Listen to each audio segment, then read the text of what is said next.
या मुलाखतीमध्ये या कार्यक्रमात आपलं अगदी मनपूर्वक स्वागत. हा 5 राष्ट्रांचा पंतप्रधानांनी दौरा केला. या 5 राष्ट्रांमधला पहिला टप्पा संयुक्त अरब अमिरातीचा होता. नंतरचे 4 देश युरोपामधले होते. एकंदरीत काय म्हणाल, म्हणजे ह्या दौऱ्यामागचा एकंदर भारताचा पंतप्रधानांचा दृष्टिकोन नेमका काय होता किंवा आहे, आणि त्यातूनही विशेष म्हणजे मी तुम्हाला असं विचारेन की आज जी जागतिक परिस्थिती एकंदर आहे, जे स्थैर्य आहे, जे युद्ध सध्या सुरू आहे किंवा सध्या त्याच्यामध्ये एक थोडासा खंड पडलेला आहे, या सगळ्या पार्श्वभूमीवरती या दौऱ्याची काही विशेष अशी गरज त्याच्यातून व्यक्त होते का, तुम्हाला अशी वाटते का? आर्थिक संकट आलंय का? तर हो आलंय. त्याला आपण जबाबदार किती हा आत्ता मुद्दा नाही आहे.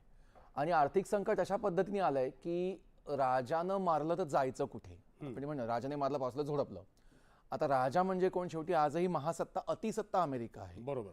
त्यामुळे तेच जर का मोठ्या मोठ्या चुका करत असतील समजा, आणि जर का त्यांच्यामुळे आपल्यावर का विपन्नावस्था अशी येणार असेल आपल्याला इतरांवर, तर जायचं कुठे हा मुद्दा आहे. पण तरी कुठेतरी मग आपला मार्ग काढावा लागतो.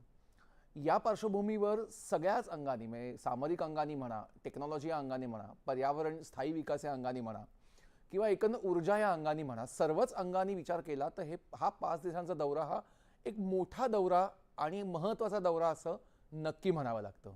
बरोबर. त्याच्यातला पहिला टप्पा